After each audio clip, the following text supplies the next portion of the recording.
कृष्णा राधे राधे। बुद्ध पूर्णिमा व्रत कथा इसके पाठ से मिलता है धन संपत्ति और संतान प्राप्ति का सुख। बैसाख मास में आने वाली पूर्णिमा को बुद्ध पूर्णिमा के नाम से जाना जाता है। मान्यता है कि इस दिन दान पुण्य करने से व्यक्ति को महाफल की प्राप्ति होती है।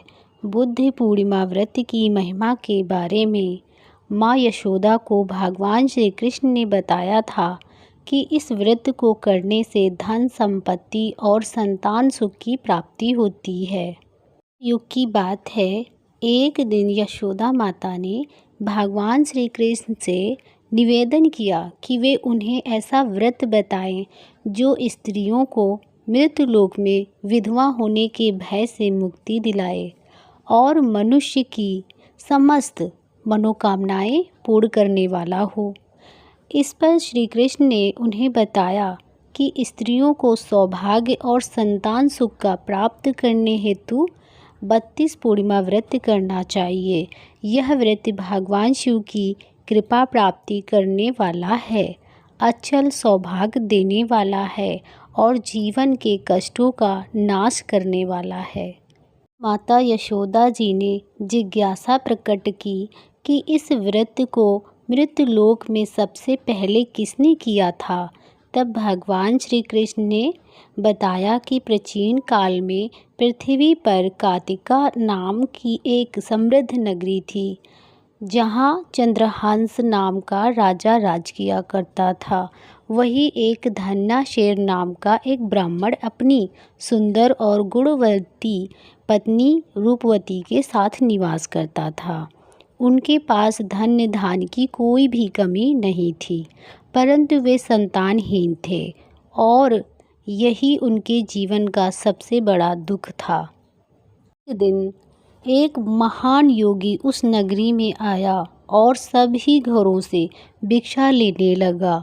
सिवाय धन्याशेर के योगी कभी भी उनके घर से भिक्षा नहीं लेता था। एक दिन जब धन्याशेर ने यह देखा तो उसने पूछा कि योगी ने उत्तर दिया कि वह संतानहीन है, उसके घर का अन्न स्वीकार नहीं कर सकता क्योंकि ऐसे अन्न को पतित माना जाता है। यह सुनकर धन्याशेर अत्यंत दुखी हुआ और योगी से संतान प्राप्ति का उपाय पूछने लगा।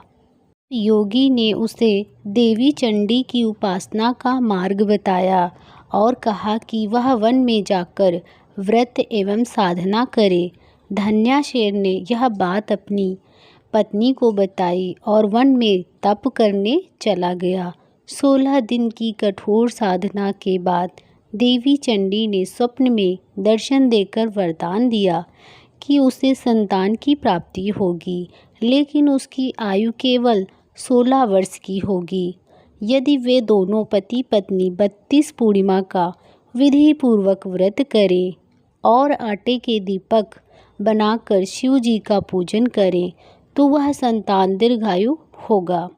प्रातःकाल धन्याशेर ने एक आम के वृक्ष पर सुंदर फल देखा, परंतु वह फल तोड़ा नहीं पा रहा था।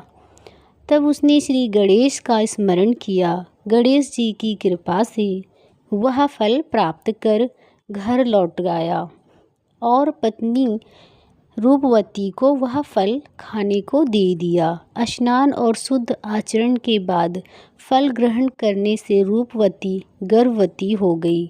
समय पर उन्होंने एक सुंदर संतान को जन्म दिया, जिसका नाम उन्होंने देवी दास रखा। बालक चंद्रमा की तरह उज्ज्वल, बुद्धिमान और सुशील था। उसकी माता ने देवी के आदेश अनुसार 32 पूर्णिमा का व्रत आरंभ कर दिया। जब वह 16 वर्ष का होने लगा तब माता पिता को उसकी आयु की चिंता सताने लगी। उन्होंने योजना बनाई कि देवी दास को काशी विद्या अध्ययन के लिए भेज दिया जाए। इसके लिए उन्होंने अपने भाई देवीदास के मामा को साथ भेज दिया और संतान को काशी भेज दिया, परंतु उन्होंने किसी को भी उसकी अल्पायु की बात नहीं बताई।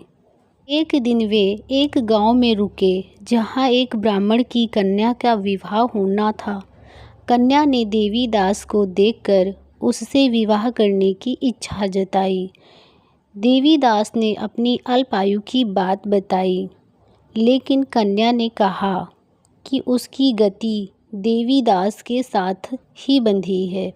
विवाह के पश्चात देवीदास ने पत्नी को एक अंगूठी और रुमाल देकर एक पुष्प वाटिका बनाने को कहा और बताया कि जब वह मरेगा तब वाटिका के फूल मुरझा जाएंगे और जब वह जीवित होगा तो वे फिर से हरे भरे हो जाएंगे। काशी में पढ़ाई करते समय एक रात काल प्रेरित होकर एक सर्प देवीदास को डसने आया, परंतु 32 पूर्णिमा व्रत के प्रभाव से वह सफल नहीं हो पाया। फिर स्वयं काल आया और प्राण हरने का प्रयास किया, जिससे देवीदास बेहोश होकर गिर पड़ा।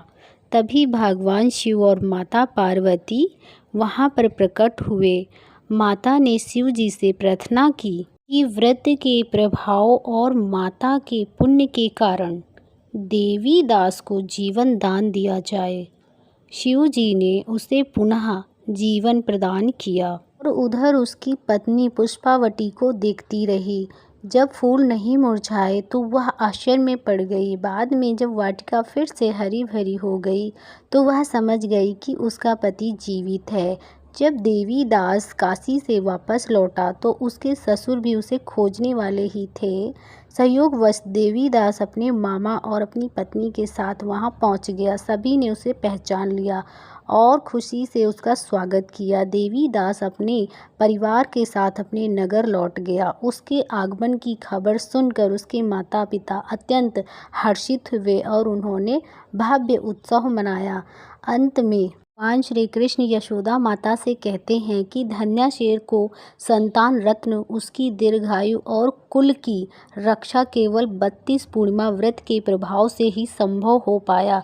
जो भी मनुष्य श्रद्धा से इस व्रत को करता है वह जन्म जन्मों के पापों से मुक्त होकर सुख समृद्धि और सौभाग्य प्राप्त करता है और वह कभी भी अकाल मृत्यु नहीं मरता है। सुनने के बाद जयकारा अवश्य लगाएं। जय श्री हरि। ये वीडियो देखने के लिए हमारे चैनल को सब्सक्राइब करें, लाइक करें और कमेंट बॉक्स में दिल से जय श्री हरि अवश्य लिखें। जय श्री कृष्णा। राधे राधे।